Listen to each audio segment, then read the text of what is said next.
Schreiber to deliver the remarks of the day. And after that, then we will also welcome Commissioner Masiapato to provide further details on the readiness of the plan. Minister.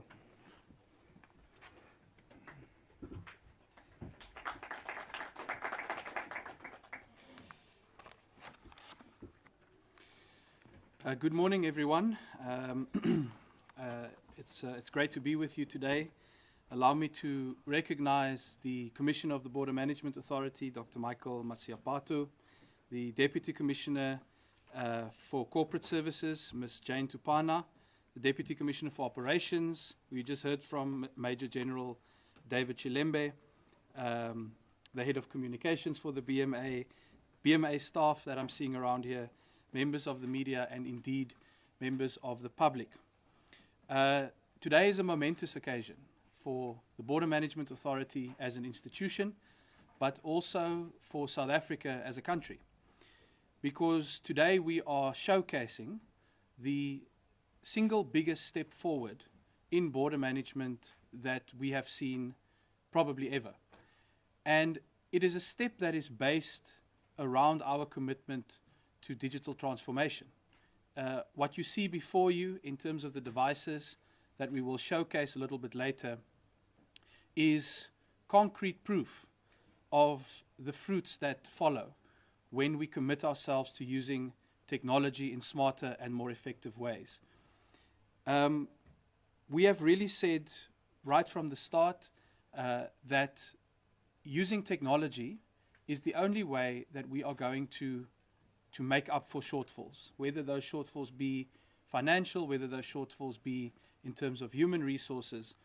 And today we are going to demonstrate to you what we mean by that. And we are going to, I believe, send a very clear message about the capabilities of the Border Management Authority as a law enforcement entity and about the huge progress we are making in securing the border environment. So we will get to the fun part a little bit later. Before we demonstrate the technology, the Commissioner will take us through the operational plan for Easter, where these tools will now be deployed for the very first time. And we will see the fruits of the deployment of these devices at that point. Now, we have already piloted some of this technology that we are showcasing today. And I'd like to start with the unmanned aerial vehicles, or the drones. So what we did over the December period was to cooperate with the Department of Agriculture, Land Reform and Rural Development to pilot the use of these devices and measure the impact that they have in the port environment and in enhancing the capability of government to prevent, detect and deter illegal crossings into South Africa.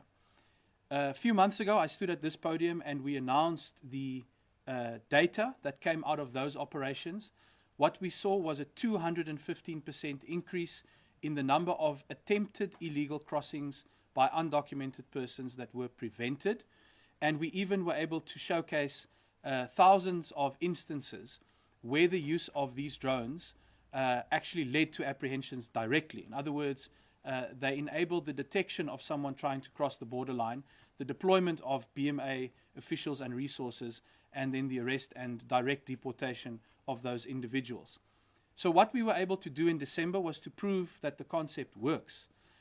We were in 5 different port environments with our partners from agriculture, and that was a very valuable opportunity for us to actually demonstrate the value of this approach. But today, I would say to you, ladies and gentlemen, and fellow South Africans, is at a whole different level. Because what we are announcing today, first of all, is the Border Management Authority's deployment of its own drone technology. And the device that we have on display here is one of 4 of these devices that will be deployed for the first time as part of the Easter operational plan. I want to say to you that they say dynamite comes in small packages. Do not be deceived by the size of this drone. I think it is one of the most advanced that you will find in the country at the moment. These drones will now be deployed, as I say, at these 4 different border posts. but it's important to emphasize that they will be moving around. So there are 4 of these devices, but as soon as the Border Management Authority receives indications that they are needed at other ports of entry, they will be moved to go and work all across the country at all ports of entry. I'm very excited to also be able to share with you that we are investing in our people. The Border Management Authority, through this project, is showing that it's not only about the technology, it is about the human resources and the culture shift that goes with that if you are going to use these tools to maximum advantage. That is why we are training 8 drone pilots. There will be 2 per device, and they will work in shifts to make sure that we have around-the-clock usage and detection in the port environment. It will be a very intensive training program. There will be weeks of in-class training. There will also be in-field training to make sure that we have the best people operating these devices.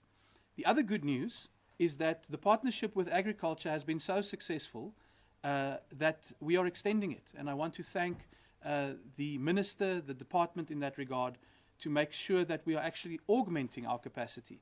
In other words, for this Easter season, not only will the BMA be deploying the 4 highly advanced drones that it now possesses, but we will have 5 more of these devices being operated by our partners in the Department of Agriculture. And I think that again demonstrates to us the power of the whole of government approach. So indeed, firstly, on the drone side of things, this is a revolution in border management, ladies and gentlemen. And I think it's important to highlight some of the capabilities of these devices so that we can all understand what they actually enable us to do, how they are going to revolutionize our ability to secure our country's borders. So there are 2 models that will be rolled out. So there's 2 of each. The first one is called the Evo Max 4N, and then there's also the Evo Max 4T. They have slightly different capabilities. The 4N is more suited for daytime operations, although it does also have the night capabilities. But I think the 4T is really going to be eyes in the sky for the BMA whenever it needs to, including at nighttime. So to give you a sense of the capabilities, and I want this to also be a very clear message to people who think about entering this country illegally. Listen to what we can now do for the very first time. In terms of the capabilities, these drones launch within 15 seconds. If there's any indication that they are required or if there's a disturbance, they will be in the air immediately. They have thermal vision detection. So you cannot hide behind a tree, you cannot hide behind a bush. It will pick up your body heat and it will see you moving and trying to enter this country illegally. It has long-range zoom that can see up to 1.24 miles into the distance. And of course, it has a very advanced camera that is able to record and detect movements. In terms of the night features, this is very important for those who engage in criminality at the border environment because they think we can't see you. The 4N specifically is deliberately designed for night operations. It has what they call starlight night vision, zoom, thermal cameras, and full laser ranging capabilities. The starlight camera allows it to operate in lighting conditions as low as 0.0001 lux, delivering unparalleled performance in the dark. This device is ideal for night surveys and surveillance. Even more importantly, it's got autonomous pathfinding, which means that it can navigate its own environment even if there are obstacles in the way. It has object identification and tracking, which means that artificial intelligence is used to program the drone to detect certain objects. In other words, if we are looking for a certain kind of vehicle or a certain kind of group of people, the device is able to actually detect it using artificial intelligence. The speed of this device is also worth highlighting. These drones will fly through the air at 43 kilometers per hour. They are able to track and chase down any fugitive who wishes to flee when they see these devices overhead. So I think, ladies and gentlemen, if you take together those capabilities, you can see it what we mean when we say that by embracing digital transformation, we can overcome the obstacles that we face, not only in the border environment, but actually as government as a whole. Because what you will see over the coming few weeks, over the Easter period, is the use of these devices to run surveillance operations along the borderline and in the port environment that we would never have been able to do, even if we had more human resource capacity in the BMA. We all know that the BMA is short of officials. It is still short in many other regards, but we are going to leapfrog and close the gap now with this technology. The second thing I want to highlight for you is the use of the body cameras. There are 40 of these body cameras that have been procured now, and they too are going to be an invaluable resource. I think in the demonstration later, you will be able to see that for the very first time, the BMA can now see what is happening in the personal exchange at the port environment. In other words, if there is an official who needs to stamp a passport, if there is someone who is coming through the port environment, and of course, if someone is trying to solicit a bribe or engaging in other kind of corrupt activity, the BMA operational center will be able to see exactly what is going on in that environment. We have seen the impact of these devices in other countries. Body cameras have been used very successfully to reduce corruption and increase efficiency as well in many jurisdictions around the world. And the BMA is now moving onto the cutting edge of using this technology to make sure that we are actually able to optimize the operations in the port environment, but also, of course, to combat corruptions. So, ladies and gentlemen, this is a first. We have never seen anything like this in South Africa. We have certainly never seen anything like this in the border environment. And if I look at what we were able to achieve in December in terms of deterrence and detection and increasing efficiency of the BMA, I am firmly of the view that we will look back at the first launch of these devices one day as a key step forward in securing South Africa's borders, in improving the border management environment, and making sure that we move up to the cutting edge of border management in this country. And I think the message has to also be very clear to anyone who thinks about coming illegally into South Africa. For the first time ever, we will see you. We will see you in the daytime. We will see you in the nighttime. We will see you hiding behind a tree. We will see you driving away in a vehicle. We will see you crossing a river. We will see you trying to get through a fence, and we will catch you.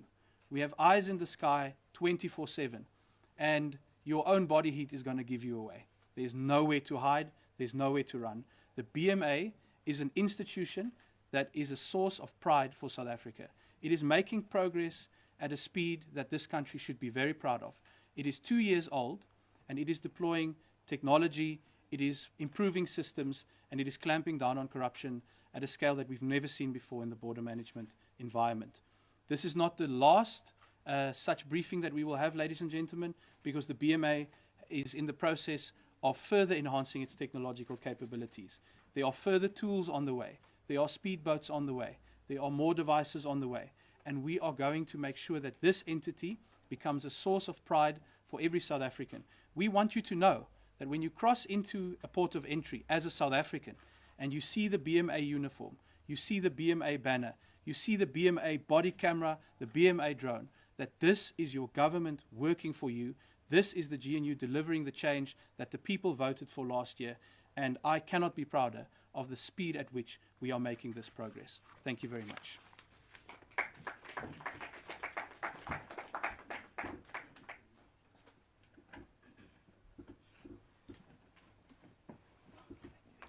Thank you very much, Minister, for those remarks.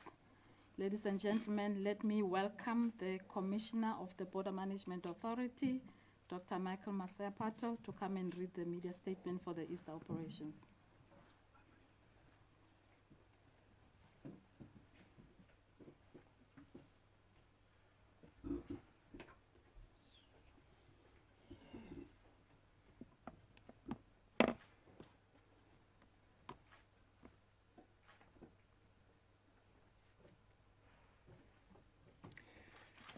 The Honorable Minister, of the Department of Home Affairs, who is also the chairperson of the Interministerial Committee on Border Management, Dr. Leon Schreiber, the Deputy Commissioner for Corporate Services, Madam Jane Tupana, the Deputy Commissioner for Operations, Major General David Chilembe, retired, the Assistant Commissioners, as well as the Deputy Assistant Commissioners present in this assembly, the members of AMSCO, of course our key partner together with Exxon, who are present here in this conversation, the entire border management community, members of the media, ladies and gentlemen, good morning. Yes, indeed, we are going to start with another operations as the Border Management Authority, and this time around is the Easter festive operations, as it were. And of course, this is the plan that we are presenting, demonstrating the work that we are going to be doing during the Easter weekend, as it were. Now, the Border Management Authority presence, or the Border Management Authority's presence at all ports of entry has seen a viable, or what you will call visible, effective, as well as meticulous processing of the movement of goods and people. The border management has also transformed into the border environment has also transformed into a complex ecosystem that demand agile, intelligence-driven response, seamless interagency cooperation, and cutting-edge technological intervention.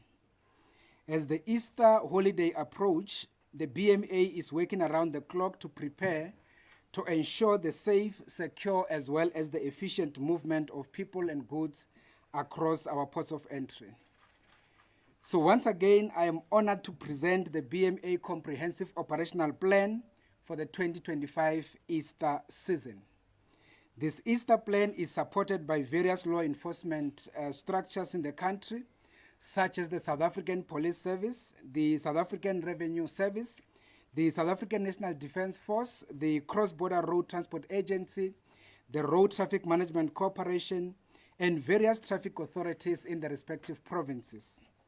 I would like to appreciate a special collaboration that we have been able to forge between the Border Management Authority and the newly, I would say, established Department of Land Reform and Rural Development, particularly around the issues of the utilization of the drones that the Minister had spoken about.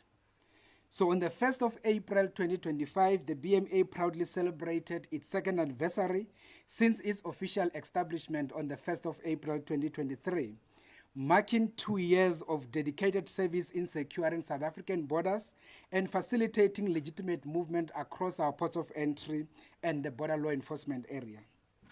The establishment of the BMA, as it is fairly known, actually came as a result of the transfer of border law enforcement functions and officials from key government departments, such as those of the Department of Home Affairs, the Department of Health, the Department of Forestry, Fisheries, and the Environment, together with those from the Department of Agriculture, Land Reform, and Rural Development.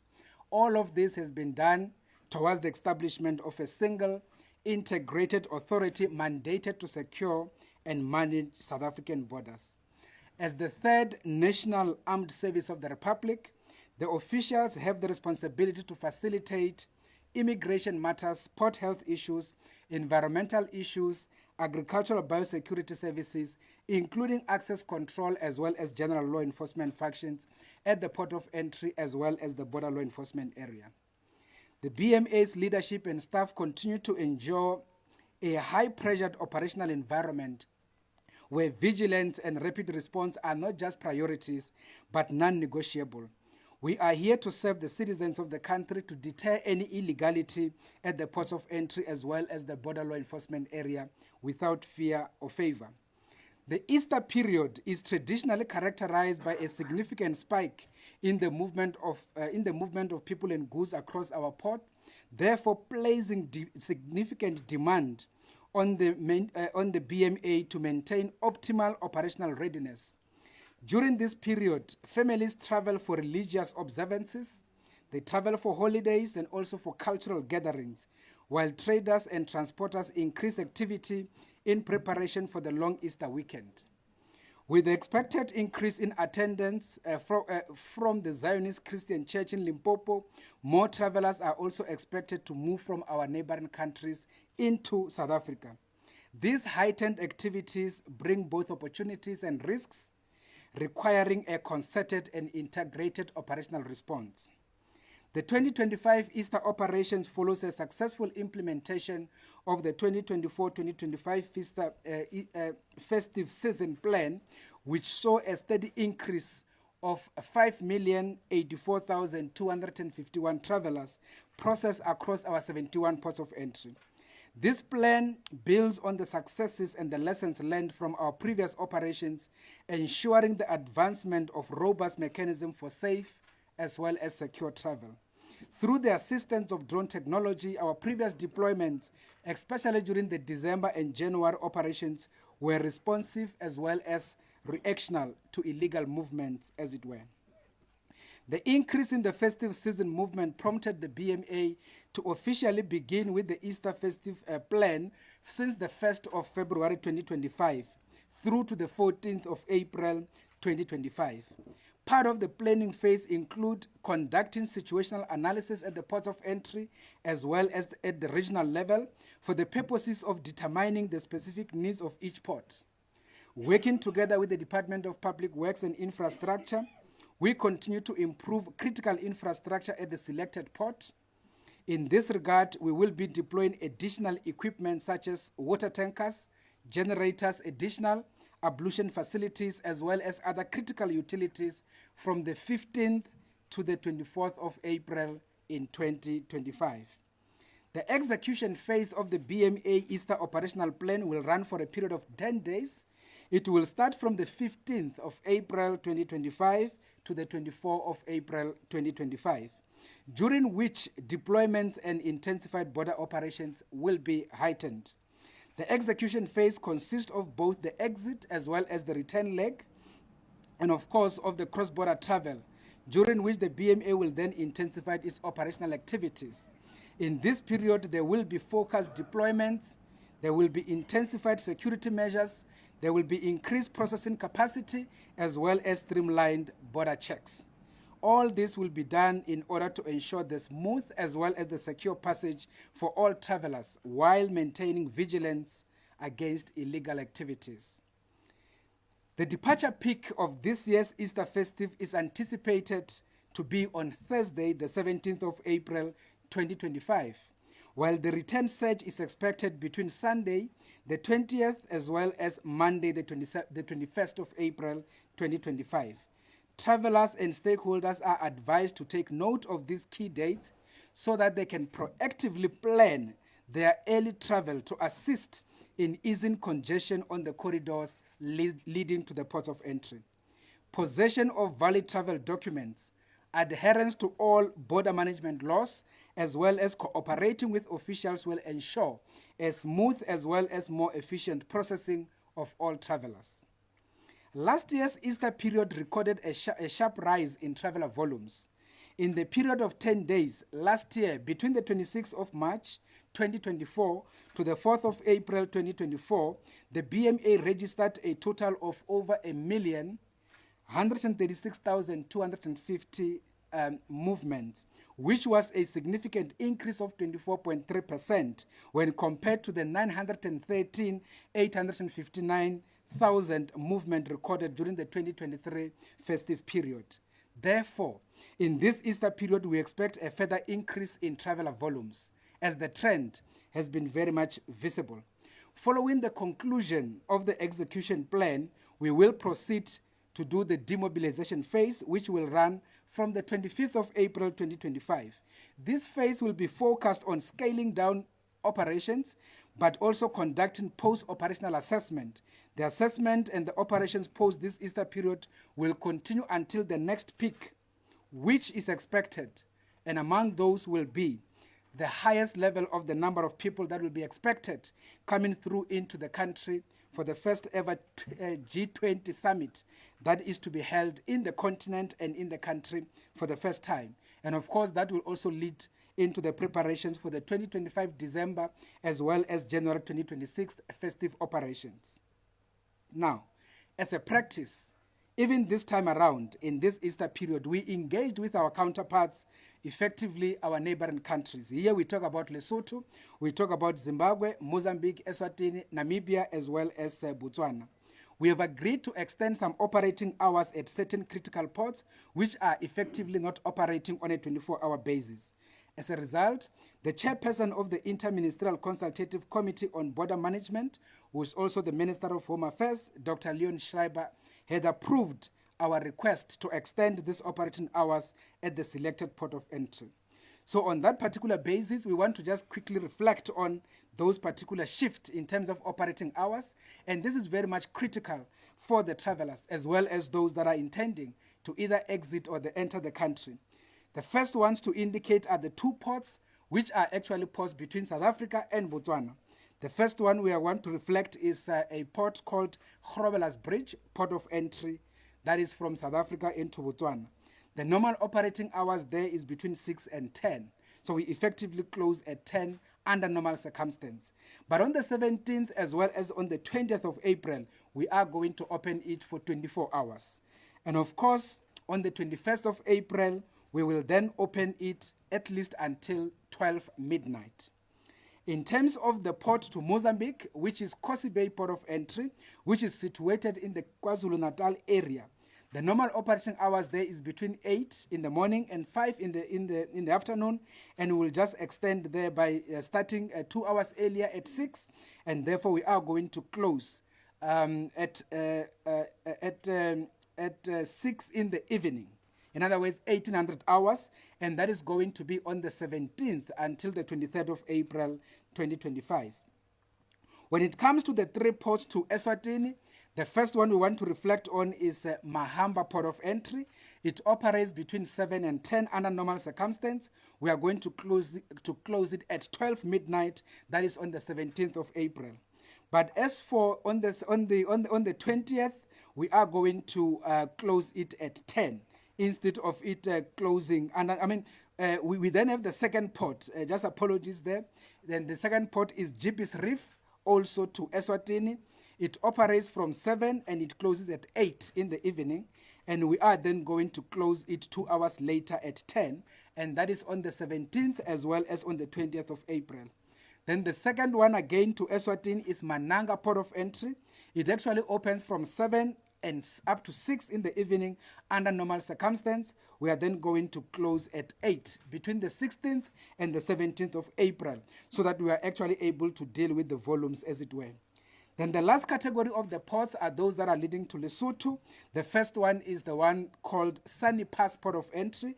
It actually opens at 6 in the morning until 6 in the evening. We are then going to close it on the 16th and the 17th of April. We are going to close at 7 in the evening. When it comes to Caledon's Port, also to Lesotho, it opens between 6 and 10. We are going to open it for 24 hours on the 17th of April 2025. And of course, when it comes to the 21st of April 2025, we are going to close it at 12 midnight. In terms of Van Rooyen's Gate, also going into Lesotho, under normal circumstances, it opens from 6 until 10 in the evening. We are then going to open it for 24 hours on the 17th of April.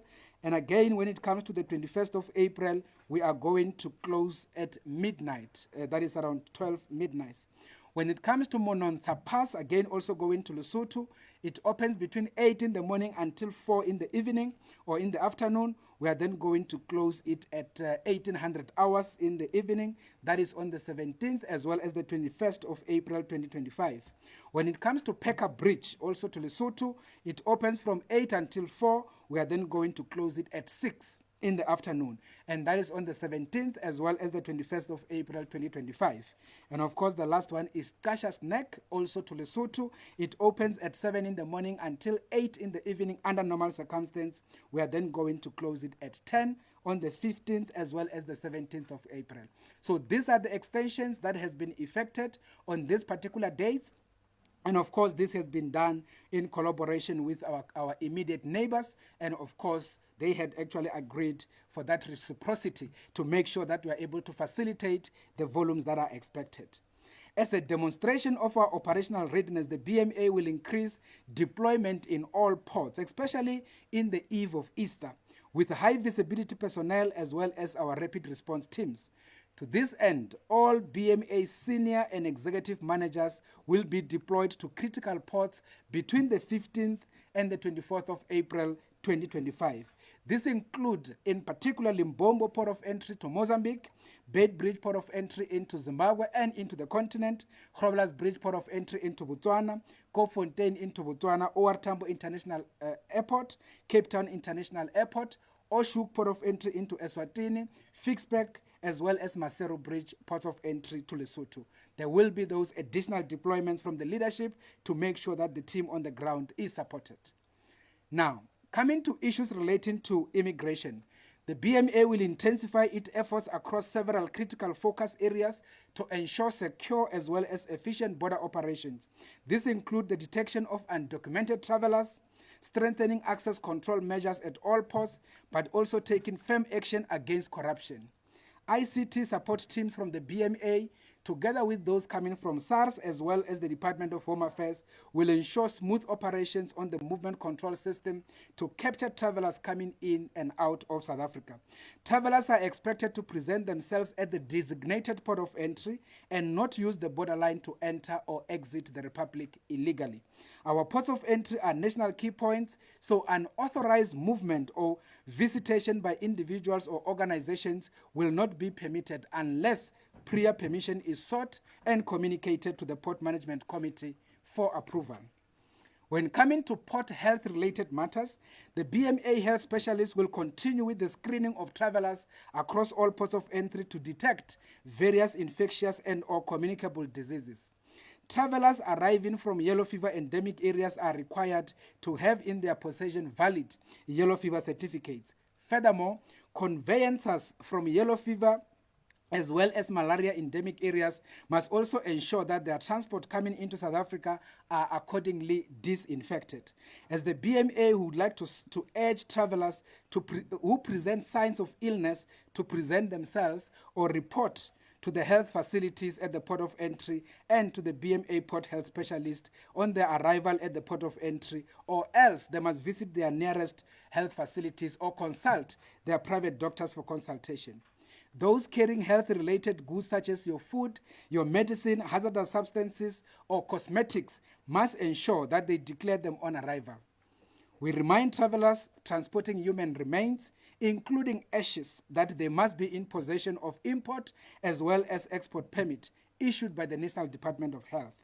When it comes to agricultural as well as environmental biosecurity matters, the importation of plants and or animals, including their related products, is highly regulated and requires the certification as well as permits issued by the relevant government departments for presentation at the port of entry, such as your veterinary permits as well as phytosanitary certification. However, should there be anyone who decides to disregard this law, will face a fine of up to 20,000 rand or imprisonment. Travelers are also urged to take caution on their luggage in order to ensure that they do not unconsciously introduce invasive species into the country. When it comes to general border law enforcement functions, the authority, in collaboration with other traffic authorities, will enhance corridor management to monitor the movement along the key travel routes, but also to implement robust traffic control as well as safety measures to support the smooth flow of people as well as goods during this high traffic period. As the BMA, we also take note that South Africa has the honor of hosting the G20 summit, and this will call for enhanced border management and security with seamless coordination across all ports of entry, as well as working with the rest of the government ecosystem. This is to uphold the country's global reputation and ensure the safe movement of international delegates and travelers. As we approach these busy periods on our national calendar, it is critical that we reaffirm our commitment to ensuring well-managed movement in all ports of entry across the country. In conclusion, the BMA is firmly bound by the principles of integrity, operational excellence, as well as accountability. We do not take lightly our responsibility to protect the sovereignty of our borders and ensure the legitimate movement of people and goods across our ports of entry as well as the border law enforcement area. We would like to issue a stern warning to travelers and all officials who do not, for not to get involved in any kind of illegal activities, as they will be caught and harshly punished. This Easter, we ask the cooperation of all travelers as well as all stakeholders to adhere to the laws of the Republic and assist our personnel in performing their duties effectively. We continue to urge the public to assist us in reporting any suspicious activities, illegal or otherwise, corruption or otherwise, by calling our toll-free number under Operation Itibise, which is 0801 229 019. But again, citizens can also report any kind of activity that is outside the principle of ethics at the website www.bma.gov.za. Let us all work together to ensure safe, efficient, and secure Easter period for all who shall be crossing our ports of entry in this particular period. Thank you very much.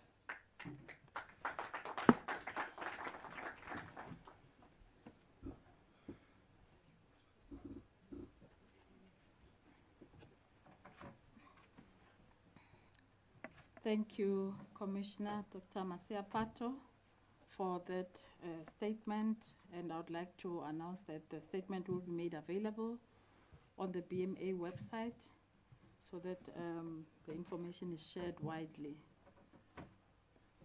I would now like to invite the following colleagues who will be assisting with the demonstration. And I invite our leadership, the Honorable Minister, Dr. Leon Schreiber, Commissioner Masiapato, to also join as the demonstration will be made. I'm calling upon DAC Peter Mpilo to come and assist with the demonstration. And for the body cameras, Mr. Sujo Mulamatatil from SpaceX, and for the drone demonstration, Nonhlanhla Mthembu from Nzu Aviation Solutions.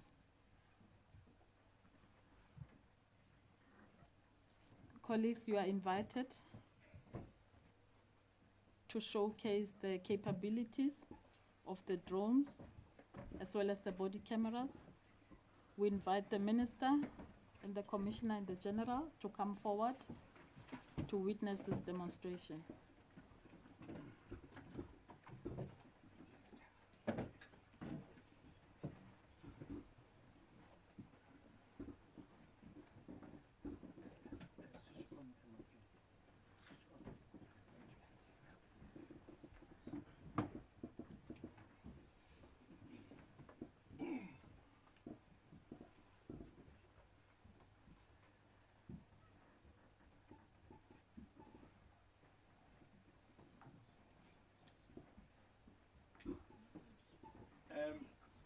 Thank you so much. What we're going to do now, as it was explained, I will not explain the capability of the body-worn camera, but otherwise it can record for up to 16 hours. It has the capability to take the video, to record the voice.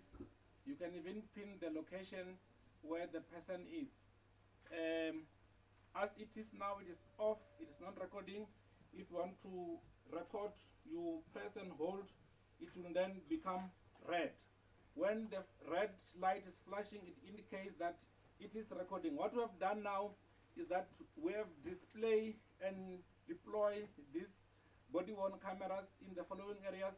We have one that we have, a few that we have deployed in the building at our entrances. We have deployed another few at Ortambo, Fixback, and also Maseru. We are going to demonstrate the capability that we'll see right live there. The technician, as I direct, he will view as I am talking. What the gadget is able to do when we point at the particular port,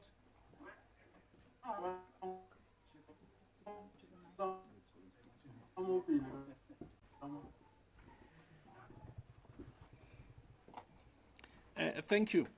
What you're going to do now, as we are going to start to demonstrate the capability of the body-worn camera per port of entry, he will start with the deployment of the body-worn camera in this building. What it will do, you will first see the aerial map where the gadget is. It has that capability before you can see exactly what the camera sees. So as it is now, he will demonstrate what we are seeing in this building. You could see right there that this is the building where we are, and we've deployed them at two sides of the building. He's now going to view live so that you can see what the official deployed can see live. This will go a long way. So this is right at the gate now. We can talk to the person there. We can see what the person sees, and we can also pinpoint where the person is. Secondly, if the person is under threat, if he presses this button here, it will twice, it will indicate and tell us that the person is now under threat, so that we can then deploy the boots on the ground to go and respond. I want to request that we then go to OR Tambo. If you can go to OR Tambo, you will first see the aerial view of where OR Tambo is and the number of deployed body-worn cameras and what that particular camera sees live. This what we're going to see here at head office, and this what we're also going to see at the control room of each and every port.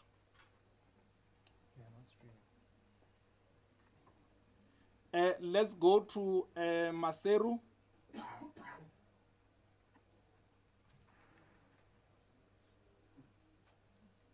You could see this will be live at the control room. If the commissioner is US, he will be able to see what the boots on the ground are doing. And this is key for the safety of our officials, because from time to time they are confronted with aggressive port users and travelers. So this is live in Maseru. Our official is busy working, so you will see live. You can hear the conversations. You can literally see what everyone is doing, all your boots that you have deployed across the ports in the car country. Can you just enlarge it a bit?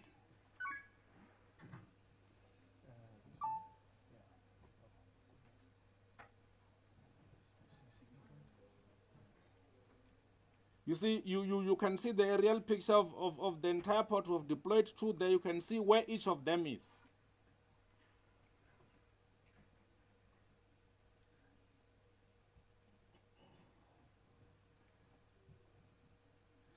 This is live now in Maseru. You can see the officer is moving around. Whether it's on the borderline, right at the port, on the corridor, we'll be able to see what is happening operationally on the ground. This is what the minister was talking about. Can you hear us?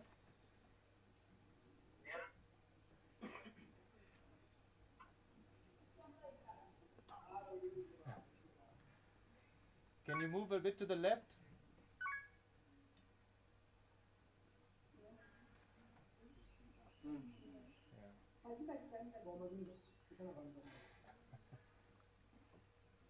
You see, they're talking northern, southern Sotho to those that do not understand.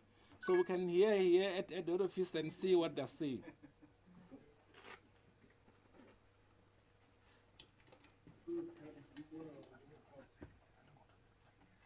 We are now going to move to a fixed back. You can see the entire borderline, and that's where fixed back is now. And we've deployed two. You can exactly see where each of the body-worn camera is.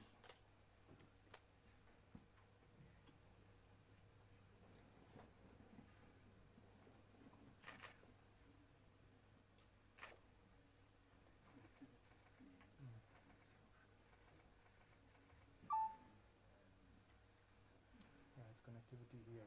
It's not on that side. Let's go back to our Tambo.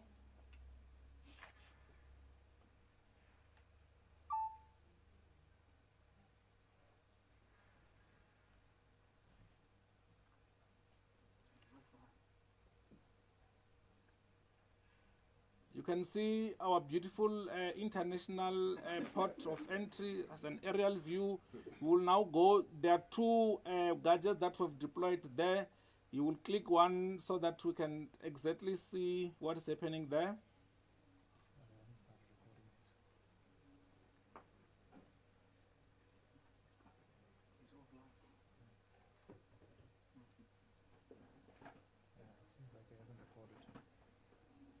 Yeah, basically, sometimes network challenges can fail us. This is a capability that as BMA we are launching, and we are going to face it in to cover all the ports with the support of the drones. What I did not mention is that the software of the drone can be integrated into the body-worn camera system. When we are seated at head office national control room, we'll be able to see what the drone sees and what also the body-worn camera sees. We can also link the location if one presses the panic button and directs the drone to where the person is while the boots on the ground are following. Just double click this. Just show them what happens. When it is double clicked and it is flashing red like this, is an indication that we are recording. We have looked into the safety measures and also to inform the public that this yellow thing is a warning, and the red sign tells the port users that they are being recorded. By law, we are only required to let them know that they are entering a facility that's under surveillance, and would have complied by this signage and the signages that are going to put as you enter all our ports. This will go a long way in ensuring safety of our employees, and further to ensure that we are transparent as we manage port operations across all our ports. This information will be recorded and stored in a secure facility, and the releasing thereof will be released in accordance with the laws in this country. And we'll also use the recorded data to improve efficiency, as it is key that we're able to go back and review our operation with a view to improve from time to It says, it shows that this person is under distress. Yeah, it shows now that the person is under distress. Kind of which part is that? No, that's here. Oh, yeah. Oh, it is me. Hey, I'm under a distress, you know. If this was live, you know, the drone was going to come to me while the boots on the ground are following my location. Thank you so much, Commissioner.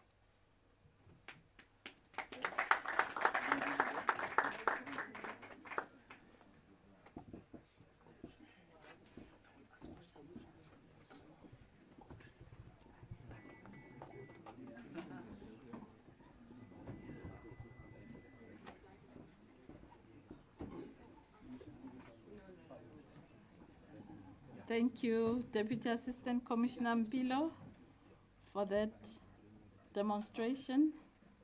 And indeed, we are in the fourth industrial revolution, colleagues. I would now like to call Commissioner Mpilo again for the demonstration of the drone technology. Thank you so much. I'm going to invite on the stage our pilot who's going to fly the drone to briefly explain the capabilities of the drone. We are serious about empowering women.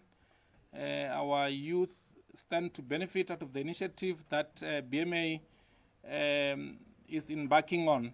She will come on stage and quickly explain the capabilities of the drone.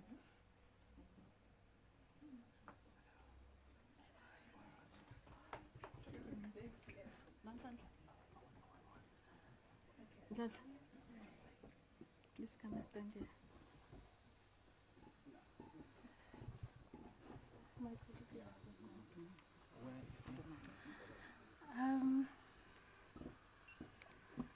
Good morning, everyone. My name is Nonhlanhla Mthembu, and I'm a drone operator. I'm here with Into Aviation. So I'm not sure, is it possible to try and connect it to the screen maybe? So what we have here is a multi-rotor drone, as you can see. I think the minister did quite a good job explaining the features of the drone earlier. I don't even know what to say anymore. So as you can see, that is the drone. As small as it is, it does a wonderful job. And you control the drone from the screen here, as you can see. As you can see, you've got the camera. It's facing that way. Whatever the camera can see, I can control and see it from the screen. As the minister mentioned earlier, we've got different sensors or different cameras that we can get from this drone. So you've got the normal camera that just captures the overview. You've got the zoom camera, which is very good. You can see, if you're flying, you can see something that is about 20 kilometers away. That's how good it is. The aircraft can go as high as 7,000 meters in the air.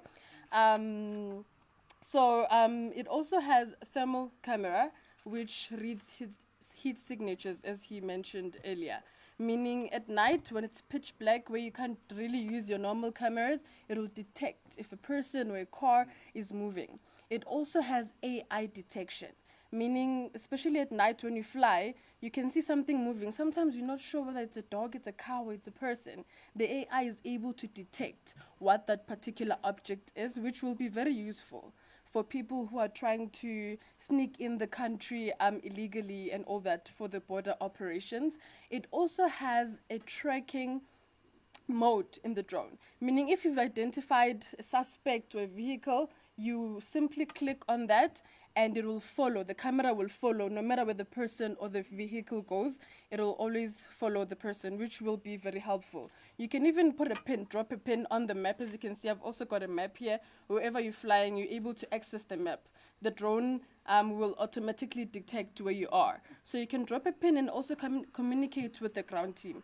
Because remember, the drone is more of your eyes in the air, but you also need to be able to communicate with the people who are supposed to be, if you're catching someone and all that. You drop a pin, they're able to get the coordinates and all that. You also have got laser technology. As you can see, you've got a laser sensor here. So you're able to see how far that person is. It calculates how far it is and also gives the coordinates. As the minister said, this will be a very useful tool as far as eyes in the air. And also being able to make the officers' work easier and simply working smart. And it also has a live streaming feature where I'm flying here and there's a control room. Whatever I can see on the screen as the drone operator, they also have access to it in the control room, which is very, very helpful. So, and also the lights. The commissioner did mention when people are being recorded, they have to be alerted that they are being monitored. So it also has lights, as you can see, on the aircraft. And we also have auxiliary lights, which are like white lights. Now you're able to see that you're being recorded or whatever operations we're going to be doing at the borders. So this will be a very, very useful tool. Thank you.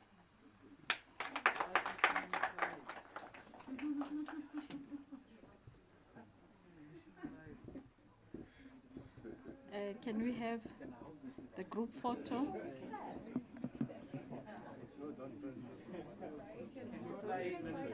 You want me to fly? Yeah, Once he's trained, you can fly. yes, I'll join you on the. You can train me, and that's how we'll do it. No, please stand. It's your tool. You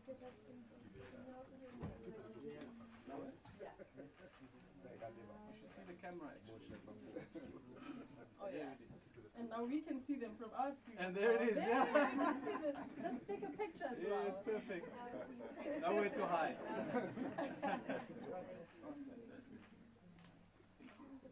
Thank you so much. Thank you. You're a star. Fantastic. Like a kid in a candy store. Thank you.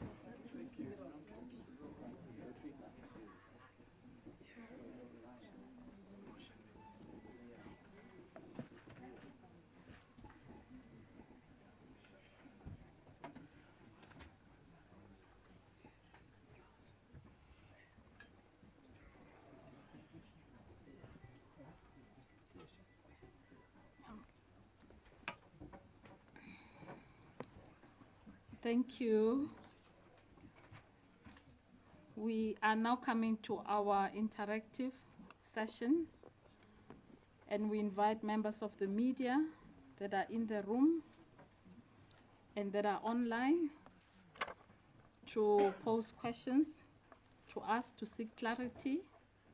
And as it is protocol, I would request that before you pose a question, you briefly introduce yourself and the media house that you are representing. I will start in this room before we go to online platforms.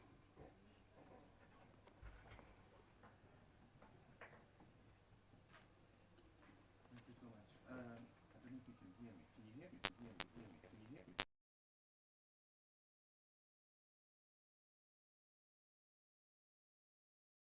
This is perhaps a clarity-seeking question. I want to know the cost involved in acquiring all this technology, and do we own it? Are we leasing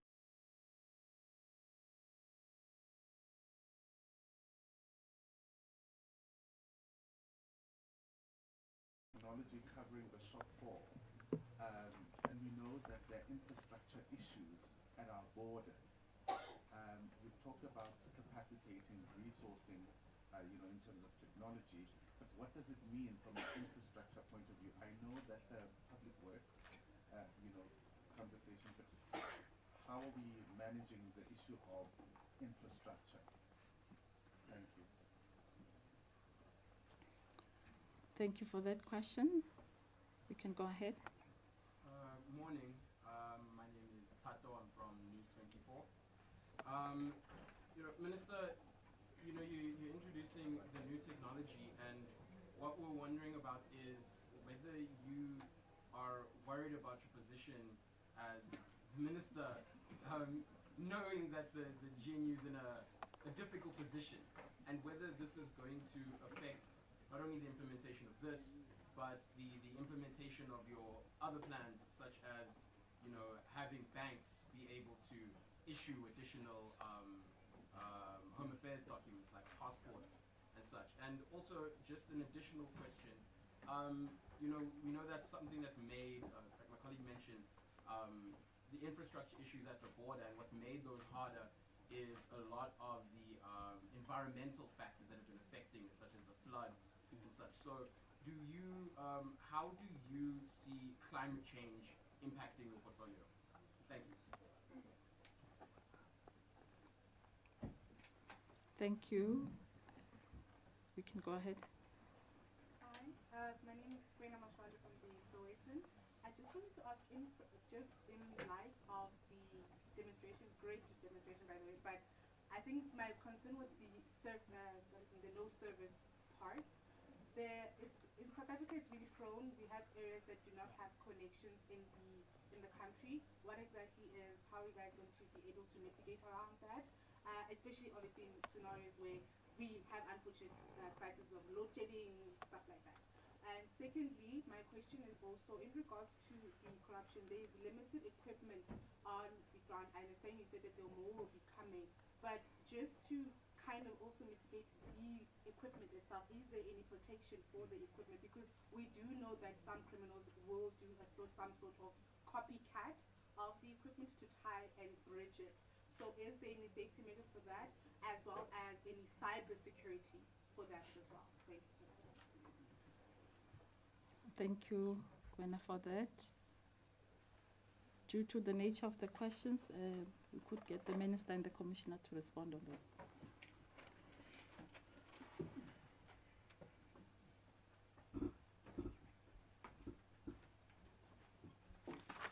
Thank you very much for the questions. Let me start with the costs involved, and I would just also ask the Commissioner to come in on this one. But these tools were procured through Armscor, and it was quite an interesting process because it's never really been done before. The specifications for this kind of technology actually had to be defined to a large extent.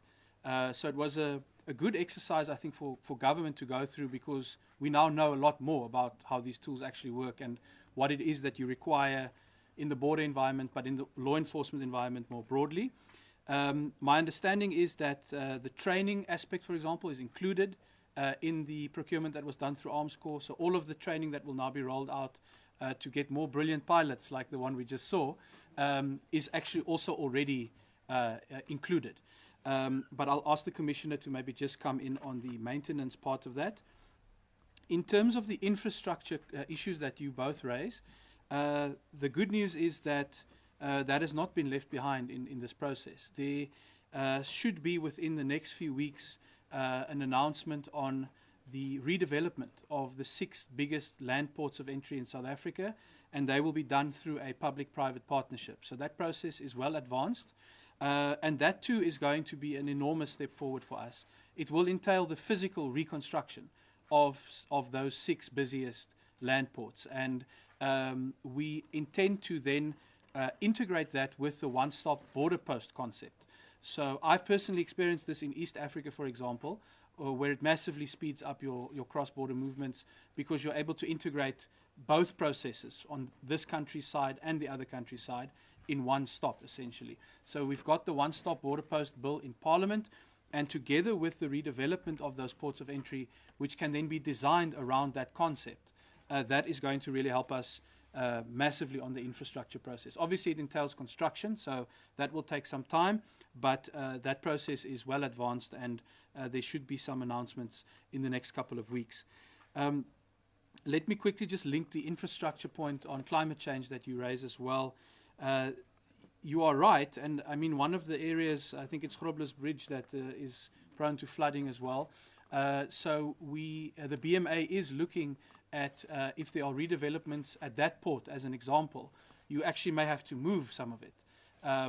Now, in many of these cases, if it's part of an existing plan to redevelop, if the facilities require an upgrade anyway, it may not be that disruptive because it's still good to redevelop it. But if you have a new facility, for example, that's being hit by flooding and the closures that we've seen, it becomes an issue. So it is definitely something that's relevant. Even thinking about infrastructure like bridges that are affected by this and that require investment now, that certainly is featuring in the space of these ports of entry. I think you asked me about the GNU. Let me tell you one thing.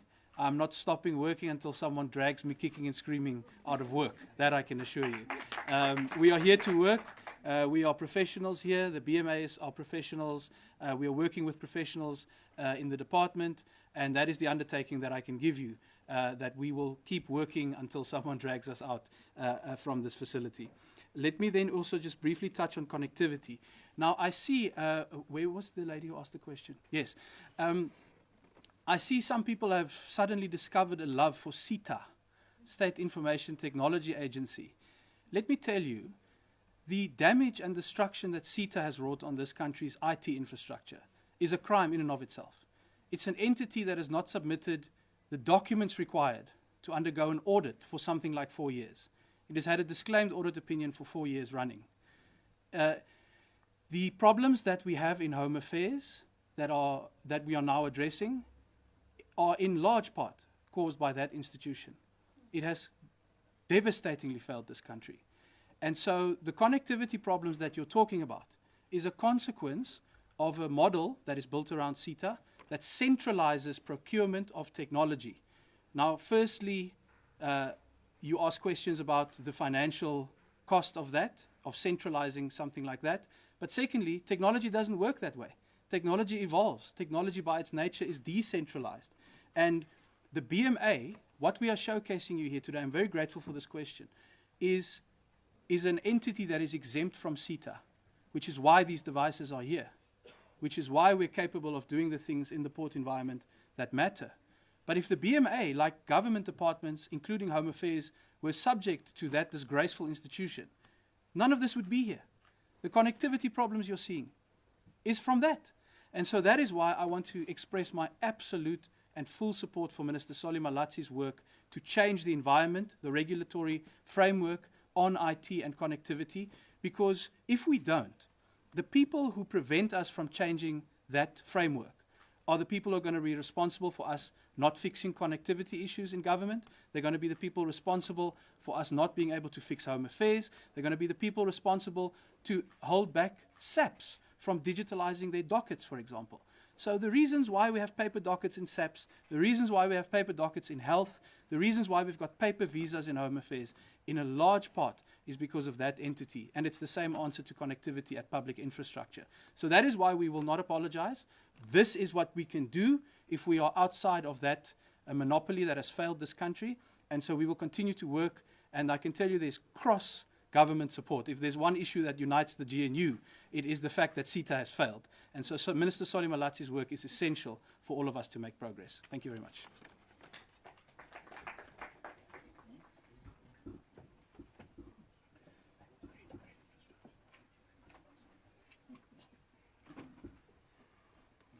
I would like to invite the Commissioner to address some of the questions.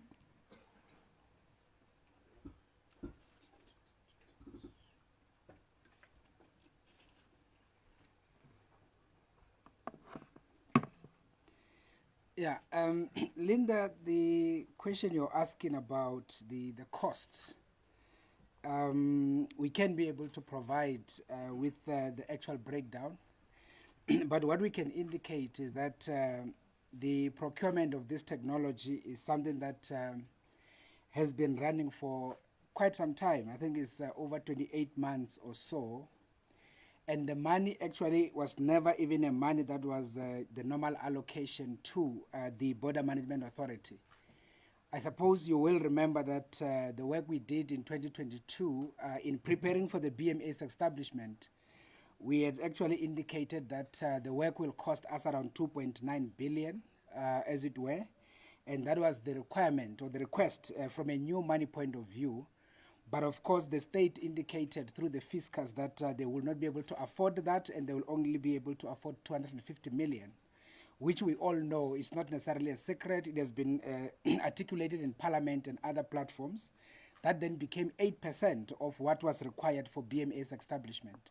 So it was on that basis that we had to look at other means to get some bit of extra funding for what we call the tools of trade. It is for that reason that we had to then put together a proposal, or what you will call a business case, into a structure called CARA, that is the Criminal Asset Recovery Account, and that is fairly administrated by the Department of Justice and Constitutional Development. So when we then did that, we actually requested 500 million, which is basically $500 million, for us to be able to be assisted in procuring the initial tools of trade to get the BMA off the ground and to allow the entity to start functioning. And once again, because it was not only us that was applying, there were other structures that we were only given 150 million. So 150 million is basically part of what procured this. But of course, like I'm saying, I do not have the breakdown. But what I can indicate is that out of the 150 million, we had to procure a number of what we call the prison carriers. Prison carriers are the vans that we have actually deployed across the ports, and they're effectively used to put in people that would have been intercepted on the vulnerable segments on the borderline, and we would then bring them into the port and be able to process them immediately for deportation. So those particular vans are already on the ground, and they are actually being functional as we speak. And there are a lot of other vehicles that were procured also for use by our port health specialists, including those that operate on the air side. For example, at OR Tambo, you will realize there that there are some your VW, GTI kind of vehicles or Golf kind of vehicles that are used by our specialists to be able to do work on the ground, as it were. Part of that was the issue of the procurement of the drones, as the minister had articulated. And of course, out of that, we talk about 4, and therefore that has been part of. And part of that was the procurement, obviously, of the body cams. And of course, part of that includes the procurement of the 4 speed boats that are supposed to be used by our coastal guards who are deployed in the respective harbors in the coastline, whether it is Durban Harbour, Cape Town Harbour, your Tebeha, your PEs and all of that. So effectively, the total money for the entire issue is 150 million in responding to the question that you have responded. And of course, that can be broken down and accounted for as it is supposed to be, because we actually do that all the time. The good thing is that we have requested AMSCO that is fairly competent to be able to assist us in this. So we do not transfer any money to AMSCO until a particular thing has been delivered. And that is basically the principle, so that we do not have any issues of financial confusion as we account in as far as these aspects are concerned. Now, your second question is the maintenance cost. So what we can indicate is as part of the basic operational cost of the Border Management Authority, there is very clear amount that is actually allocated outside other expenditures broadly, whether it's the compensation of employees or otherwise. And that is the kind of money that is used for running the organization. And part of that money that runs the organization is part of the money that is going to be effecting maintenance in as far as these particular devices are concerned. But of course, working very closely with the respective providers in as far as this part is concerned. So there is no any challenge in as far as that part is concerned. And of course, we can be able to break down the figures if there is a need to do so. So I think that is fairly the issue that I wanted just to add. The minister had covered everything around the issues of the flood and around the issues of the 6 ports and all of that. Maybe the only issue that the minister said I must talk to is the issue of cybersecurity. One thing that is very much real is that any advancement on technology, anyway and otherwise, cybersecurity becomes the biggest threat. So it is for that reason that we have invested a lot in terms of focus. That is why our CTO, our Chief of Technology, is here. He is actually working day to the night to make sure that every other thing that we are actually deploying from a technology point of view is properly and effectively protected in as far as cybersecurity is concerned. And the kind of work that he does from a cybersecurity point of view is also a bit complicated for me. So he can be able to explain the technical issues, but what I can indicate based on the question is that we are very much aware, we are very much alive and well in terms of making sure that our technology enterprises are highly protected. And maybe let me also say this as I conclude, that in as much as these are technologies that are going to the port out there, the BMA back office is fully automated as we speak. That is why we are able to run the operations of 71 ports with only around 40 or 50 people. Under normal circumstances, you cannot be able to do so. The BMA is sitting with the staff complement of around 2,600. And those people are in the ports, meaning they are frontline. But in the back office, at head office level, we are only 40, 50, and we are running the entire operation. And the reason we are able to do so is because most of the everything is fairly been automated. Our performance management systems is automated. Our issues in terms of your claim models and all of that is automated, and every other thing is actually done by systems. And basically our officials are there to monitor and make sure that everything goes according to plan. And it is for that reason that we have invested a lot in the protection of our ICT infrastructure. If we want any technical and tactical complicated issues, I think there can be a conversation with the CTO. He's available to be able to engage on those aspects. Thank you very much.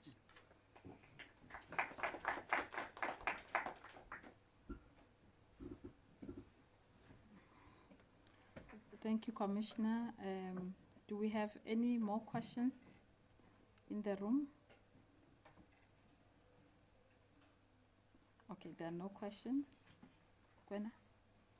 I just wanted to get if there's any statistics in regards to officials who are currently being investigated or have been suspended.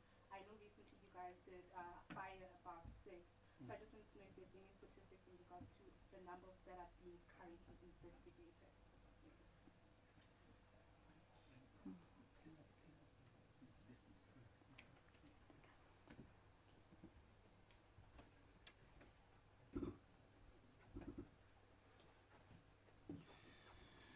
Thank you. Yes, so at the Home Affairs side, there's 33 that have been dismissed now since July of last year. The most recent 6 just came through this past week, and another 6 were issued then with written warnings. I don't right now recall the number that are under investigation in Home Affairs, but there is still a number of cases underway. There are 19 prosecutions underway from the Home Affairs space after 8 convictions that have been secured. As far as the Border Management Authority is concerned, there have been 10 dismissals, and there are 45 further cases under investigation. You will also recall that, of course, the BMA itself is an amalgamation of officials and officials from other previous departments. So, you know, building the culture in that institution is really important as well. So as much as we're focused on technology, the technology works best when it's built around a culture that embraces technology, but also obviously acts in ethical ways. So when the Commissioner talks about having an automated back office, it speaks to the culture on the technology side, but then on the human resource side, very clearly the officials who came over into the BMA from other departments when it was created have to understand that whatever the culture was there, that's over. They must leave that behind. And that is why these disciplinary processes at the BMA are now really important, because it's setting the tone, as we're doing at Home Affairs, to say that we are building a new culture here and that these things will not be accepted going forward. So those are the latest numbers that I have. Thanks. Oh, sorry, Minister, and just on that question alone, I don't know if you're aware about a criminal case that is in Lenasia involving SASSA officials, where now the state is alleging that Home Affairs officials are involved in that particular syndicate. Our sources are telling us, in fact, that they're unable to get assistance from Home Affairs itself in identifying who these people are. Are you aware of that? Are you assisting in the probes that are related to SASSA fraud? So not that specific case. I would ask that you just share it with the team afterwards. But you would have heard my remarks when we launched the Border Management and Immigration Anti-Corruption Forum, where I made this exact point, that it's not unique to Home Affairs, it's across the board that we have seen this syndicatization of society. Everything has become a syndicate. And it is in the wake of state capture. Once you've sent a message that the way to get ahead is by forming some kind of syndicate that advances your own interests, I think we've seen that now spread throughout society. So we are very much engaged with this problem. There's a multidisciplinary task team that followed on the work of the Lubisi report that continues to work with the Special Investigating Unit. And that's where these prosecutions are coming from. So I can tell you, those people, those most 6 recent cases, they would have all been linked to syndicates. But remember, the thing about a syndicate is it cuts across the government department and the private sphere, because you have people out there who obviously are, it's a two-way street. So you have people in the private sector or people who say that they're immigration specialists, etc., forming syndicates with people internally. So that's where all the prosecutions and dismissals, I think the majority come from. But I want to then just make this point again. The only way we are going to defeat it on a systemic level is by taking away the discretion. So I don't know the specific case you're referring to, but I can already imagine that if there's a syndicate operating, it takes some officials inside who are using their discretion to make certain decisions, to grant documents they shouldn't, to hold back other documents and say you must pay something if you want it. It's all around this element of discretion that opens the space for this kind of corruption. That is why the digitalization work is so important. Because in the visa space, for example, if you digitalize that and you use the same AI technology that guides this drone to differentiate between a cow and a person, you can use that technology to differentiate between a fake document and a real one. And it is in that way that we will then close off the discretion. That is, for me, fundamentally the point here, that we must prosecute people that are engaged in these syndicates, and we are doing that at a speed, I think, that should encourage everyone that we are actually serious about it. But at the same time, we don't want to be back here again in a year or 2 or 5 from now, where new syndicates form. And that's where the systemic change is required. That's where the digitalization is required. And I think we are also making really big progress. I have to mention the agreement we signed with SARS a week or 2 ago, a massive step forward for this entire ecosystem. We have Home Affairs, Border Management Authority, and Government Printing Works now in a collaboration with SARS to leverage their technology. So what SARS did for e-filing, I mean, you don't even fill in your tax return anymore. It's pre-populated. It uses AI. The work that Commissioner Kieswetter often talks about, we are now partnering with that institution to bring that into things like visa space and documents. So that's really where the systemic solution is going to come from. Thanks.